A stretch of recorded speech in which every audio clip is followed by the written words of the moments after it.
Prezados irmãos, nós vamos falar um pouco hoje sobre um tema palpitante, que é o fim dos tempos, aquilo que a Bíblia nos ensina.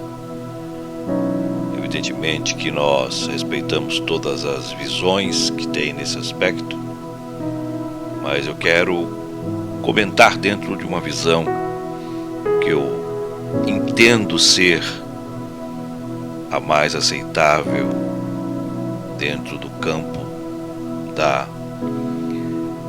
não só da questão teológica, mas também escatológica. E por isso que eu quero convidar todos os nossos queridos irmãos para lermos um texto da Palavra de Deus no Evangelho de Cristo, conforme o Evangelho de Marcos, capítulo 13. Marcos, capítulo 13. Abram suas Bíblias para conferir, quem a tiver. Nós vamos ler todo este capítulo do Evangelho segundo Marcos. Está escrito assim: Ao sair Jesus do templo, disse-lhe um dos seus discípulos: Mestre, que pedras, que construções! Mas Jesus lhes disse: Vejam estas grandes construções, não ficará pedra sobre pedra que não seja derrubada. No Monte das Oliveiras, defronte do templo, achava-se Jesus assentado quando Pedro, Tiago, João e André lhe perguntaram em particular. Disse-lhes: Quando sucederá essas coisas? E que sinal haverá quando todas elas terão de cumprir-se? Então Jesus passou a dizer-lhes: Vede que ninguém vos engane. Muitos virão em meu nome, dizendo: Sou eu, e enganarão a muitos. Quando, porém, ouvirdes falar de guerras e rumores de guerras, não vos assusteis. É necessário assim acontecer, mas ainda não é o fim. Porque se levantará nação contra nação, reino contra reino. Haverá terremotos em vários lugares e também fomes. Essas coisas são o princípio das dores. E estai vós sobre aviso, porque vos entregarão aos tribunais, às sinagogas, sereis açoitados e vos farão comparecer à presença de governadores e reis, por minha causa, para lhe servir de testemunho. Mas é necessário que primeiro o Evangelho seja pregado a todas as nações. Quando, pois, vos levarem e vos entregarem, não vos preocupeis com o que haveis de dizer, mas o que vos for concedido naquela hora, isso falai, porque não sois vós o que falais, mas o Espírito Santo. O irmão entregará à morte outro irmão, e o pai ao filho. Filhos haverá que se levantarão contra os progenitores e os matarão. Sereis odiados de todos por causa do meu nome. Aquele, porém, que perseverar até o fim, este será salvo. Quando, pois, virdes o abominável da desolação situado onde não deve estar, que lê e entenda, então os que estiverem na Judéia fujam para os montes. Quem estiver em cima, no eirado, não desça, nem entre para tirar da sua casa alguma coisa. E o que estiver no campo, não volte atrás para buscar a sua capa. Ai das que estiverem grávidas e das que amamentarem naqueles dias. Orai para que isso não suceda no inverno, porque naqueles dias serão de tamanha tribulação, como nunca houve desde o princípio do mundo, que Deus criou até agora, e nunca jamais haverá. Não tivesse o Senhor abreviado aqueles dias, e ninguém se salvaria, evidentemente, mas por causa dos eleitos que ele escolheu, abreviou tais dias. Então, se alguém disser: Eis aqui o Cristo, ou ele ali, não acrediteis, pois surgirão falsos cristos e falsos profetas, operando sinais e prodígios, para enganar, se possível, os próprios eleitos. Estai vós de sobreaviso, tudo vos tenho predito. Mas naqueles dias, após a referida tribulação, o sol escurecerá, A lua não dará sua claridade, as estrelas cairão do firmamento e os poderes dos céus serão abalados. Então verão o Filho do Homem vir nas nuvens com grande poder e glória. E ele enviará os seus anjos e reunirá os seus escolhidos dos quatro ventos, da extremidade da terra até a extremidade do céu. Aprendei, pois, a parábola da figueira. Quando já os seus ramos se renovam e as folhas brotam, sabeis que está próxima o verão. Assim também vós, quando virdes acontecer estas coisas, sabeis que está próxima às portas. Em verdade eu vos digo que não passará esta geração sem que isto tudo aconteça. Passará o céu e a terra, porém as minhas palavras não passarão. Mas a respeito daquele dia ou da hora, ninguém sabe, nem os anjos do céu, nem o Filho, senão o Pai. Estais de sobreaviso, vigiai e orai, porque não sabeis quando será o tempo. É como um homem que, exaltando-se do país, deixa a sua casa, dá autoridade aos seus servos e a cada um a sua obrigação, e ao porteiro ordena que vigie. Vigiai, pois, que não sabeis quando virá o dono da casa, se é tarde, se é meia-noite, se é o cantar do galo, ou se é pela manhã, para que, vindo ele inesperadamente, não vos ache domingo. O que, porém, vos digo a todos: vigiai. Meus amados, eu quero fazer uma breve reflexão, falar sobre a segunda vinda de Cristo. Os estudiosos desta matéria, fazendo o levantamento das Escrituras e nas Escrituras sobre o assunto, afirmam que há cerca de 2.400 referências sobre a segunda vinda de Cristo na Bíblia. 2 vezes mais do que a primeira vinda. A segunda vinda de Cristo é um tema hoje meio esquecido na agenda de muitos púlpitos no Brasil e no mundo. Este é um tema muito distorcido, por sinal, por muitos, que até tentam desacreditar a segunda vinda. Outros tentam enganar as pessoas, marcando datas para a segunda vinda. Então, com o texto aberto, pelo que nós lemos, nós gostaríamos de expor o que está em tela, o que nós chamamos de sermão profético de Jesus. E quero destacar alguns pontos. O primeiro deles é o deslumbramento dos discípulos e a declaração de Jesus nos versos 1 e 2. Veja comigo. Ao sair Jesus do templo, disse-lhes um dos seus discípulos: Mestre, que pedras, que construções. Mas Jesus lhe disse: vocês estão vendo essa grande construção? Não ficará pedra sobre pedra. Veja bem, os discípulos, exceto Judas Iscariotes, eram todos galileus. E dizem até que eles eram de uma região agrícola, mas interiorana, pessoas mais simples. E o templo de Jerusalém, este templo é o terceiro templo.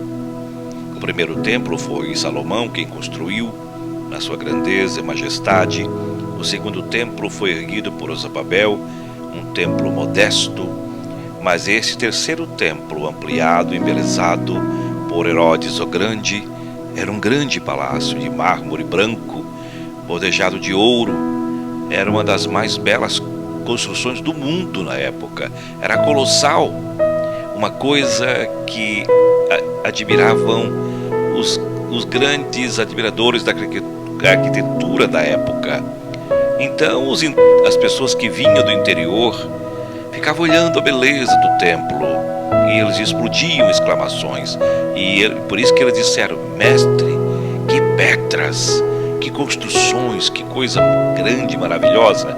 E Jesus se volta para eles: mas saibam vocês que não ficará pedra sobre pedra. Quando você ler o Evangelho de Marcos, na primeira visita que Jesus faz, conforme o capítulo 11, Jesus apenas entra no templo de Jerusalém, tendo observado tudo como se fosse tarde, saiu para Betânia, olhou, passou ali, olhou e foi embora. De outra feita, capítulo 11, 15, 17, ele já vem e limpa o templo, expulsa os vendilhões do templo, vira as mesas dos cambistas, abre as gaiolas das pombas, os currais das ovelhas e limpa a casa de Deus. A terceira vez é esta que ele entra e não volta mais, e profetiza a destruição completa do templo. Mas aí, vejam vocês o segundo ponto, porque esse templo de fato fora destruído nos anos 70 por Tito, nos anos 70, e vocês conhecem bem essa história e já acompanham, né? Foi uma destruição completa naquele período, e isso que é uma coisa que nós temos acompanhado durante a história. O Tito Flávio, filho de Vespasiano, 40 anos depois desta profecia que Jesus fez, a profecia acerca da destruição de Jerusalém e a profecia da segunda vinda, confira comigo o que diz a palavra de Deus, capítulo 13, versos 3 e 4, no Monte das Oliveiras, de frente ao templo. E se você pega a geografia, o Monte das Oliveiras está literalmente de frente do templo, porque aqui está o Monte das Oliveiras, aqui no meio está o Vale do Cedron, e lá em cima o monte, aparece o Monte Moriá, e lá está o templo. Lá está a mais vista ampla que você tem de Jerusalém. Jesus está de frente do templo. Quando os discípulos Pedro, Tiago e João André perguntavam em particular para ele: quando acontecerão estas coisas e que sinais haverão, e quando todas elas estarão prontas para se cumprir? E você irá descobrir que Jesus vai fazer uma conexão entre a destruição de Jerusalém, do templo, e a segunda vinda. Ou seja, a destruição do templo e a destruição de Jerusalém irão ser um tipo, uma sombra do que será a segunda vinda de Cristo.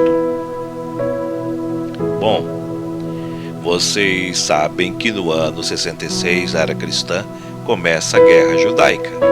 Explode em Cesareia Marítima, por então a sinagoga fora profanada. Os zelotes, que não eram favoráveis ao governo de Roma e Israel, rebelam-se contra Roma.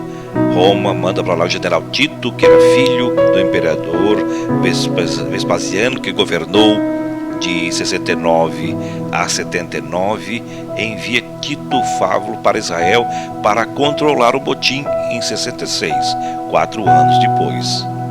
A situação era incontornável e Tito Flávio arrasa Jerusalém, destrói Jerusalém.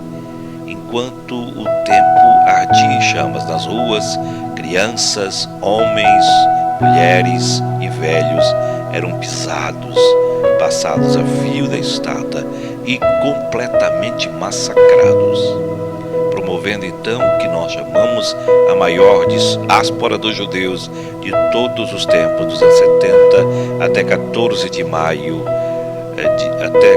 de 1948. O terceiro ponto deste ponto são os sinais da segunda vinda que Jesus menciona dos versos 5 até o verso 13. Por uma questão didática, vamos dividir esses sinais em aspectos distintos. Primeiro, sinal que mostra a graça de Deus. Confira comigo o versículo 10. Mas é necessário que primeiro o evangelho seja pregado a todas as nações. Isso é maravilhoso, porque lá em Mateus 24, 14, um pouco mais específico, o evangelho do reino será pregado em todo o mundo para testemunhar todas as nações, então virá o fim. Meus amados, o Senhor Jesus deu uma comissão para a igreja antes de subir aos céus: e de fazer discípulos em todas as nações, batizando-as em nome do Pai, do Filho e do Espírito Santo, e ensinando a guardar todas as coisas que eu tenho ordenado até a consumação dos séculos. Esta é a grande comissão. E nós temos que entender e respeitar, de certa forma, foi cumprida em parte. Se você olhar a história da igreja, você verá de Constantino a Carlos Magno, 313 a 800, depois segunda fase de Carlos Magno, de 800 a 1517, depois você vai ver as fases missionárias, 1517 a 1792, vindo tinha as missões modernas, de 1992 até hoje, 2024. Mas eu olho hoje algo maravilhoso, o que nós chamamos mídias sociais. Acho que todos que estão acompanhando sabem da importância desse instrumento para a comunicação e para a evangelização, como você está vendo hoje em todo o mundo, e alguns com mais expertise estão usando isso para a evangelização, mandando até para países diferentes, países onde o evangelho é proibido. Então se consegue chegar através da internet. E eu não tenho dúvidas de que o advento das mídias sociais, da internet, é a grande ferramenta que Deus tem levantado para os últimos tempos, para a profecia, para o evangelho ser pregado em todo o mundo, para testemunho em todas as nações, para vir o fim. Mas aqui há sinais que indicam oposição a Deus, e são sinais que retratam a graça de Deus. E o primeiro sinal que eu gostaria de chamar a atenção é perseguição religiosa. Vem comigo o verso 9. Estais, pois, vós sob aviso, porque vos entregarão aos tribunais e às sinagogas, serão açoitados e vos farão comparecer à presença de governadores e reis por minha causa, para lhes servir de testemunho. E no versículo 12, um irmão entregará à morte outro irmão, e pai ao filho, filhos se levantarão contra os progenitores e os matarão. Versículo 13, sereis odiados de todos por causa do meu nome. Aquele que, porém, que perseverar até o fim será salvo. Você vai encontrar no versículo 19 assim: porque aqueles dias serão de tamanha tribulação, como nunca houve desde a fundação do mundo. Desde a fundação do mundo não houve, nunca haverá jamais igual. Se não tivesse o Senhor abreviado aqueles dias, nenhuma alma se salvaria, mas por causa dos escolhidos, esses dias serão abreviados. Como é que você encara a perseguição religiosa? Nós podíamos citar aqui no período judaizante, quando a igreja era perseguida por eles. Com este olhar, poderemos olhar o braço do sinédrio, que perseguia os cristãos. Os Césares do Roma, que queimavam os crentes, crucificaram, jogaram os nossos irmãos nas feras, as feras. A intolerância romana ao longo dos séculos, a chamada Santa Inquisição, tantos crentes mortos, queimados vivos. Nós poderíamos pensar nos regimes totalitários como o nazismo, o comunismo e outros, nas religiões extremistas que colocam os crentes presos, torturados em tantos lugares do mundo. A perseguição religiosa é uma pauta presente hoje na nossa sociedade. É um sinal eloquentíssimo que mostra o sinal da vinda de Jesus. Mas, em segundo lugar, a cristofobia. Versículo 13, vamos olhar o que diz o texto, 13. Sereis odiados de todos por causa do meu nome. Do meu nome. O problema aqui não é que o cristão possa transgredir leis ou insurgir contra a lei, ou que ele transtorna a sociedade, ou ele é um mau cidadão perverso, ou ele não respeita a lei, ele rouba ou mata, ele traz transtorno para a sociedade, ele ameaça. Não, ele é odiado por uma razão, por causa do nome de Cristo. Leia a sua Bíblia e você verá. E o mundo que nós falamos é um mundo sistêmico. Nunca nunca foi favorável a Cristo, sempre odiou a Cristo. E Jesus disse: se o mundo me odeia, e eu sou o Senhor e vocês são meus servos, o servo não é maior do que o Senhor. Se perseguiram a mim, perseguirão a vós também. E Paulo chega a dizer que todo aquele que quiser viver piamente em Cristo será perseguido. Você tem uma dúvida de que o mundo vive hoje um momento de cristofobia? Você percebe hoje? As pessoas estão intolerantes com relação a isso. Isto é uma prova de que Jesus está às portas. Terceiro sinal que Jesus aponta é o engano religioso. Aliás, o primeiro sinal que Jesus aponta, como vê no versículos 5 e 6, e diz assim: então Jesus passou a dizer-lhes: vede que ninguém vos engane, muitos verão meu nome, sou eu, enganarão a muitos. Versículo 21 e 23, ele deixa isso também bem claro: e se alguém vos disser, eis aqui o Cristo, ele ali, não acrediteis, pois surgirão falsos cristos, operando sinais e prodígios para enganar, se possível, os próprios eleitos.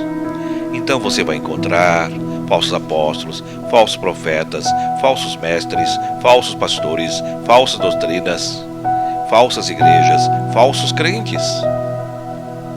Você vai encontrar toda esta explosão de falsas religiões.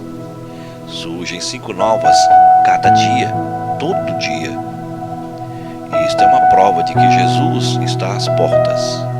Mas agora vamos ver aqueles sinais que não indicam oposição a Deus, mas sinais que indicam o juízo de Deus. Olha comigo, em primeiro lugar, versos 7 e 8. As guerras, quando porém ouvirdes falar de guerras e rumores de guerras, não vos assusteis, é necessário que assim aconteça, mas ainda não é o fim. Se levantará nação contra nação, reino contra reino.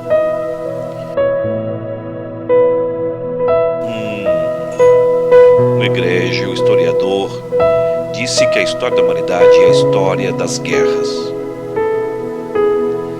Alguém já disse que para cada dia de paz há 30 dias de guerra. Você já ouviu falar disso? A paz que o mundo conhece hoje é uma paz postiça. Se afirma e se consegue um acordo de paz, mas se investe na guerra. As nações estão armadas com todo o poder bélico, atômicos, tudo que você está vendo hoje nas mídias, na televisão, as guerras que acontecem no Oriente Médio, na Ucrânia, com a Rússia, a Israel, contra aqueles que os atacaram, Hamas e todos aqueles grupos, enfim, essa luta incessante que está acontecendo hoje no Oriente Médio e também boa parte do mundo, e que talvez você nem tenha ouvido falar, são sinais.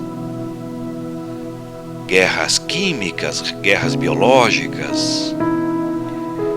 Gorbachev já dizia em 1985, escreveu no seu livro Perestroika, que o arsenal naquela época, naquele tempo, já dava para destruir a Terra 20 vezes.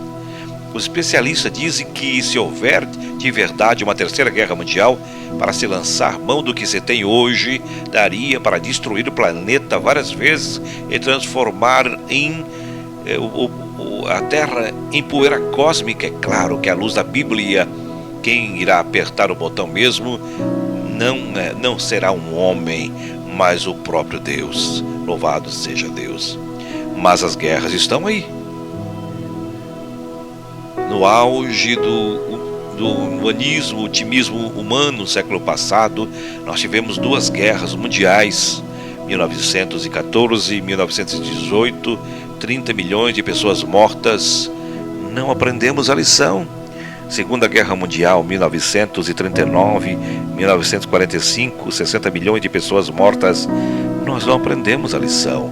Nós temos guerras étnicas, guerras tribais, guerras religiosas, temos guerras ideológicas, temos guerras econômicas, temos guerras e mais guerras, e elas não cessam. Ontem o mundo estava em polvorosa quando cerca de 300 drones e mísseis quanto o território de Israel,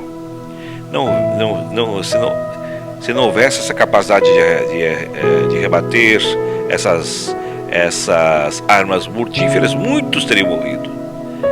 E o mundo preocupado como está ainda até hoje, com medo da escalada da guerra no Oriente e outras nações no Ocidente, caminhando para uma terceira guerra mundial. Jesus, de fato, está às portas.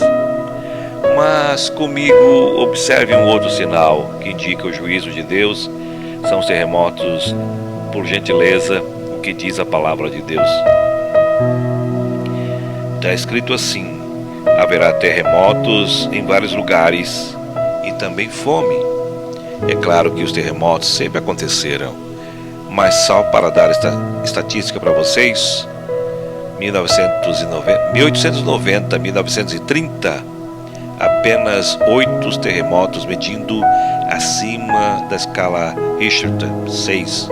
De 1930 a 1960 tivemos 16 terremotos nessa proporção. De 1960 até 79 pulou para 64. De 1980 a 1996 registraram-se 200 terremotos nesta proporção. A escalada é grande e explosiva. Isto aponta para nós um fato: Jesus está voltando. A Bíblia fala de fome, fala de que é o subproduto da guerra, e nós precisamos entender isso. E vocês bem sabem que o maior orçamento de todas as nações não é com saúde, não é com educação, mas sim com armamentos. Isso é o país, a maior potência do mundo, como o nosso país. Qualquer míssil lançado hoje em qualquer país dá para alimentar 800 pessoas no mundo. São milhões de reais. O mundo fala em paz, mas investe na guerra, e a fome vem em virtude disso. Mas Lucas 20:11, acrescentando esse sinal, diz que haveria epidemia em vários lugares, e o mundo já enfrentou tantas. A peste negra, que dizimou 1/3 da Europa, como a febre espanhola, que foi tão devastadora no século passado, a Covid-19, que atingiu o mundo inteiro e deixou a todos nós em sobressalto. São sinais da segunda vinda de Cristo. Mas agora veja você, em outros sinais que está relatado no versículo 14, que é o aparecimento do anticristo, quando pois virdes o abominável da desolação, situado onde não se deve estar, que quem lê entenda. Os que estiverem na Judéia subam para os montes. Aqui o Senhor volta a tratar do tipo e do antítipo. Ele volta a falar do ano 70 de Tito Flávio, que invade Jerusalém, e isto um tipo sombra do que será o anticristo. Porque ele está usando essas figuras. Vejam vocês, quem estiver em cima no eirado, não desça para tirar nada de casa. Quem estiver no campo, não volte para a sua casa para buscar a sua capa. Ai das que estiverem grávidas naquele dia.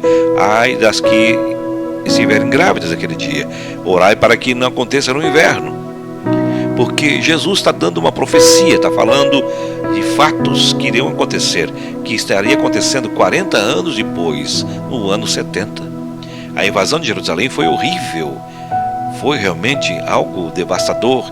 As pessoas foram cercadas, foram sitiadas, entrincheiradas, elas não podiam sair, não tinha mais provisão, não tinha mais água, não tinha mais comida, só tinha desespero, como aconteceu no cerco de Jerusalém, onde Jeremias registra, diz que felizes os que morreram a espada do que aqueles que morreram de fome, a ponto das mães comerem os corpos mortos dos próprios filhos.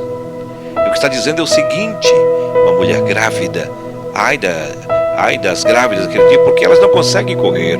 Como 1000 judeus fugiram e se refugiaram às margens do Mar Morto, em Massada. Uma mulher que tem um bebê no colo, amamentando, não consegue ter velocidade para correr. No inverno as pessoas não têm todo o preparo para sair e fugir. No inverno rigoroso, abaixo de 0 grau. Então, o que está mostrando aqui a invasão de Tito aponta para a tragédia que será este levantamento do abominável da desolação, chamado homem da iniquidade, também chamado de o anticristo, ou também chamado a besta que surge da terra, que irá receber toda a autoridade de Satanás, que irá perseguir os cristãos. E a Bíblia diz, Apocalipse 13, que toda a terra, todas as nações, todos os povos irão adorar o anticristo, irão se prostrar perante ele, exceto os que têm o selo de Deus. Em outras palavras, Jesus não irá perder um sequer, um dos seus cordeiros para o anticristo. O Senhor Jesus chega a dizer no versículo 29 e 20, verso 20, o seguinte: não tivesse o Senhor abreviado aqueles dias, ninguém se salvaria, mas por causa dos eleitos que ele escolheu, abreviou esses dias. Pois surgirão falsos cristos e falsos profetas. Haverá falsos profetas que estarão enganando até os escolhidos, não, que diz a palavra.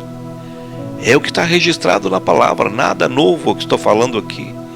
É o que está escrito na palavra, que enganariam até os escolhidos. Nós não seremos poupados da tribulação, os eleitos serão arrancados da tribulação, no meio da tribulação, mas enfrentarão a tribulação. Mas o Senhor abrevia, o Senhor os livra, de tal forma que nenhum deles irá perecer. Como é que será essa grande tribulação? Você pode ler comigo o versículo 19. Porque aqueles dias serão de tamanha tribulação, como nunca houve desde o princípio do mundo que Deus criou até agora, e nunca jamais haverá. Eu chamo a sua atenção de que esta expressão tem 4 paralelos na Bíblia: a grande tribulação, a apostasia, ou o aparecimento do homem da iniquidade, ou o pouco tempo de Satanás. Será o período mais tenebroso, mais amargo, mais difícil da história, a grande tribulação. E o Senhor irá tirar a sua igreja, não tirando antes a tribulação, mas sustentando-a, fortalecendo-a, e no meio da tribulação o Senhor irá tirar o seu povo. É o cuidado que o Senhor tem com seus eleitos. O que é curioso é que no mesmo momento, na mesma intensidade que vem a grande tribulação, vem também a sedução religiosa. É isto que você verá no versos 21 a 23. Então, se alguém vos disser, eis o Cristo, ele ali, não acrediteis, porque surgirão falsos cristos, falsos profetas, que operarão sinais e prodígios, que enganarão, se possível, até os eleitos. Estai sobre aviso, porque está tudo predito. Não fique assim muito encantado com milagres, não, porque os mestres estão aí. Os falsos cristos estarão operando coisas miraculosas, que não é obra de Deus, para enganar. Irão enganar, exceto os eleitos de Deus. Louvado seja o nome do Senhor. Agora vejam vocês a descrição da segunda vinda, comparando comigo o que está escrito em 24 e 25, e naqueles dias após a referida tribulação, o sol se escurecerá, e as estrelas cairão do firmamento, e os firmamentos dos céus serão abalados. Isto chama-se fenômenos catastróficos e cósmicos.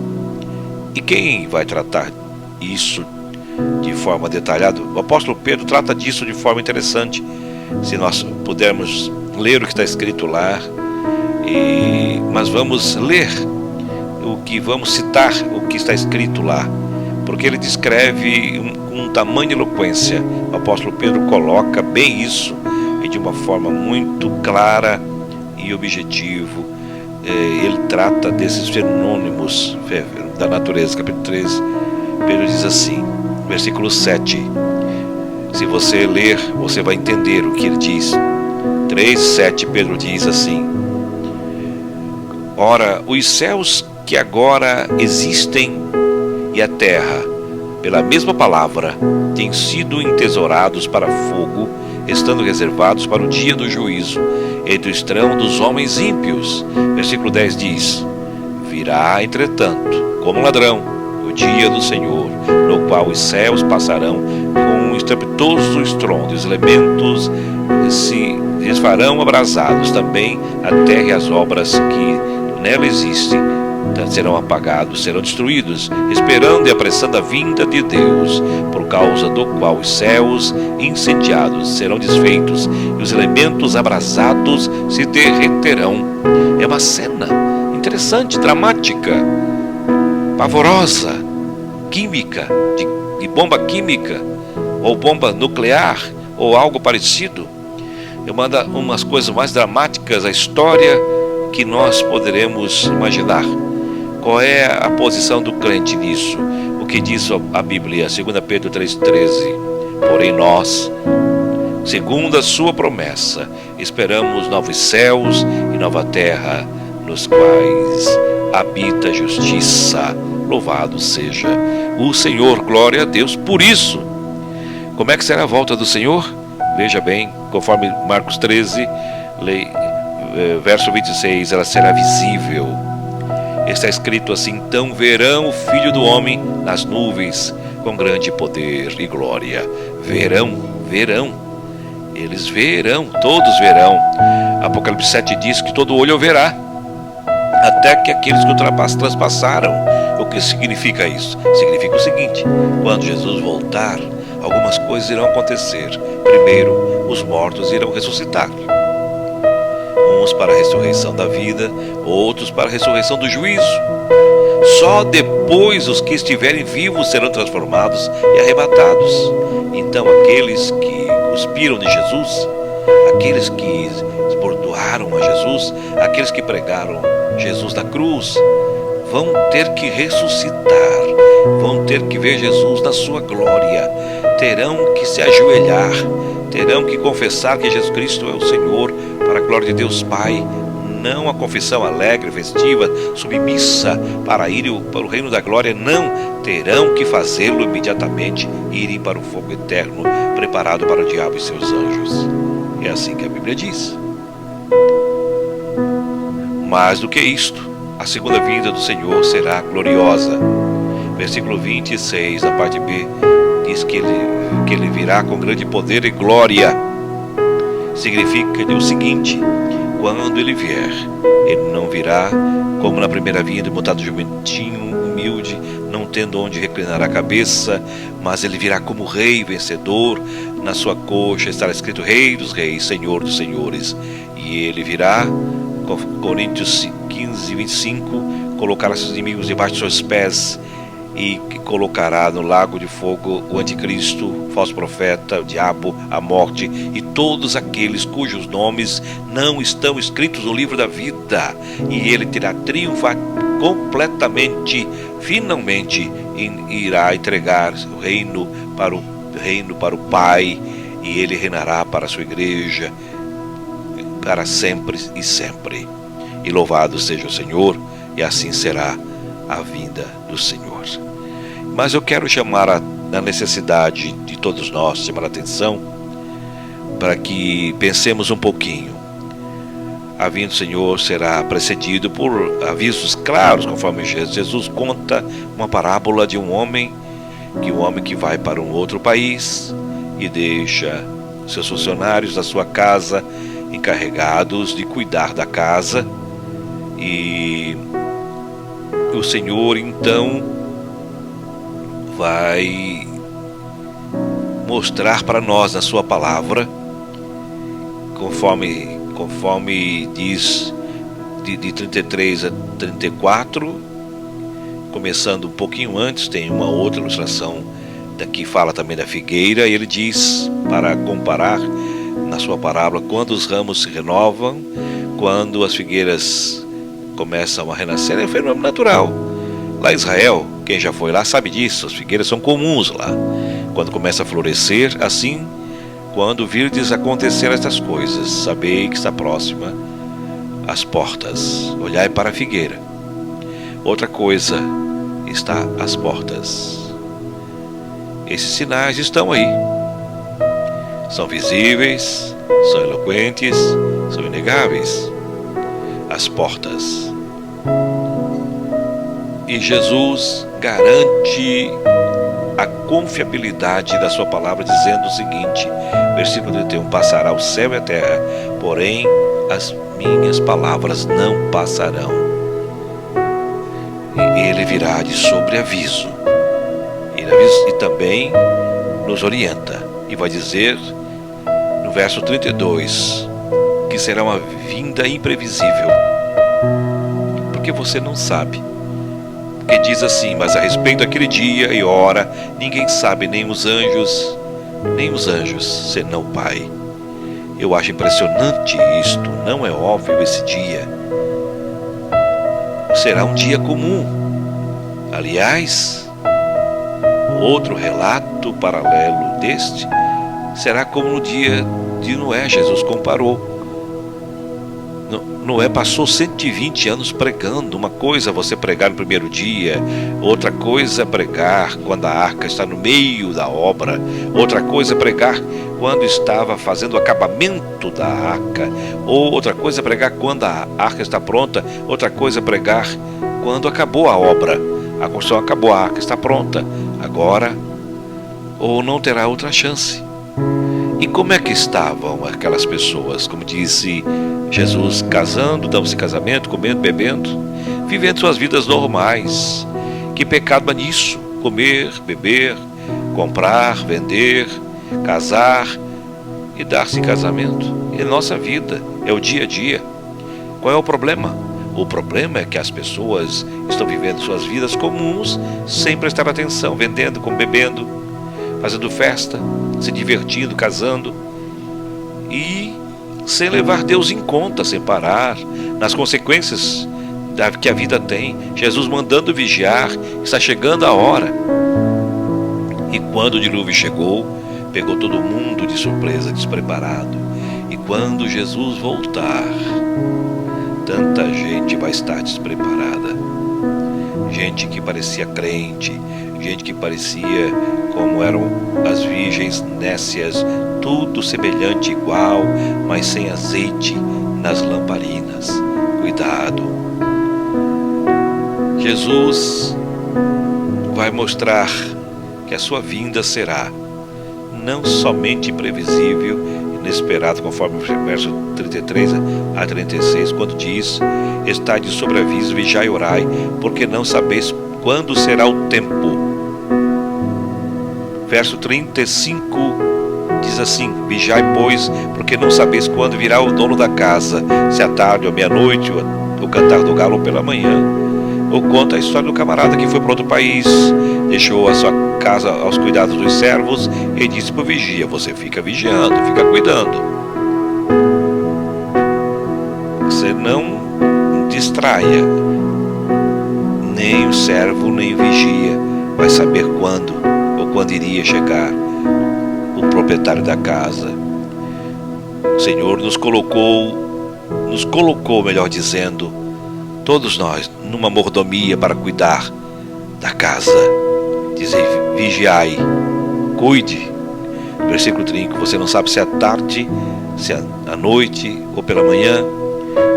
Nós sabemos apenas que você poderá voltar.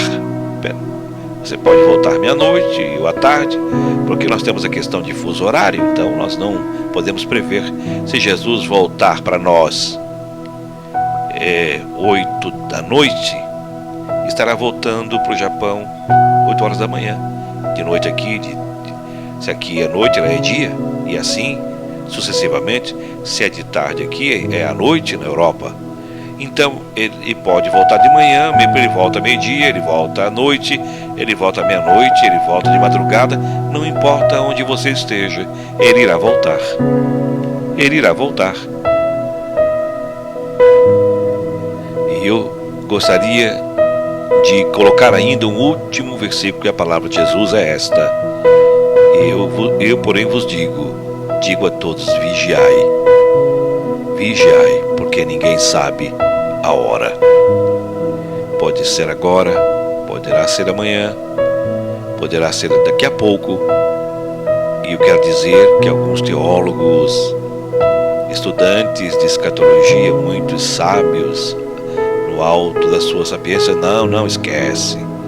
Pelos meus estudos, Jesus não volta nos próximos 500 anos. O apóstolo Paulo, que era um teólogo de primeira categoria, ele aguardava de Jesus para os seus dias. E diz isto lá, Tessalonicenses: depois nós, os vivos, os que ficarmos, eu espero. Ele estava convicto na concepção dele, ele vai esperar. Ele estaria esperando, saiba você. Se você aguarda a volta de Jesus para os seus dias, fique firme. Quando perguntarem para Wesley o que gostaria de fazer quando Jesus voltar, ele disse: eu gostaria de fazer o que eu estou fazendo todos os dias, porque todos os dias eu estou esperando Jesus voltar. Nós não somos filhos das trevas, nós somos filhos da luz, e os filhos da luz estão nas pontas dos pés dizendo: Maranata, ora vem Senhor Jesus. E eu diria ainda, e tenho dito e tenho reiterado isto nas minhas mensagens, e dito até para aqueles que estudam a escatologia, que eu tenho muito mais preocupação de pregar a volta de Jesus na nossa morte, quando nós estamos aqui, de uma hora para outra, nós poderemos estar com o Senhor. Se Jesus não veio até então, para aquelas pessoas que morreram, mas eles já foram ao encontro do Senhor. Então, a vinda do Senhor acontece todos os dias. Cada irmão que morre, cada um que parte, ele já está destinado à eternidade. Então, por isso Jesus disse: ninguém sabe o dia e nem a hora. Estais vigilantes, atentos. Então, porque não sabemos daqui a um segundo, daqui a um minuto, como será a nossa vida, se nós teremos vida. Muitos dos nossos amigos, muitos dos nossos irmãos já partiram com o Senhor. E eles então já presenciaram, de certa forma, eles já presenciaram no futuro, de forma virtual, né? Eles já estão preparados, se preparando, de certa forma, porque ali aguardam no túmulo o momento do arrebatamento da igreja, o momento em que eles serão levantados da sepultura para o grande momento. Então, não sabeis o dia nem a hora. Poderá ser agora, poderá ser daqui a um minuto, daqui a alguns segundos até, e só o Senhor sabe. Por isso, a Bíblia nos orienta e nos adverte: estejais atentos e apercebidos, para que não sejais pegos de surpresa. Porque aqueles que apenas trabalham na hipótese da vinda de Jesus, apenas nessas questões que falamos anteriormente, muitos colocam e dão ele por si mesmo algum tipo de prazo, achando que com isso ganham tempo para continuar aproveitando um pouco mais a vida aqui. Mas não dá para fazer isso não, porque nós não sabemos o dia nem a hora que quando iremos morrer, quando iremos partir daqui. Então, por isso, estejais firmes e vigilantes, sabendo, vivendo como se Cristo voltasse hoje. Sim, como se Ele estivesse voltando hoje. Como disse Jesus, aquele homem louco, amanhã pedirão a tua alma, e o teu futuro, a tua vida e o que tens, para que será? Então, só nós podemos entender isso e reafirmarmos o nosso propósito com Deus, quando nós dissermos assim: ora vem Senhor Jesus, Maranata. É isso que nós precisamos dizer e fazer e confirmar com o Senhor. Ora vem, Senhor Jesus. Deus abençoe a sua vida e que você esteja preparado para a vinda do Senhor, para estarmos para sempre com Ele. Deus abençoe a sua vida. Amém.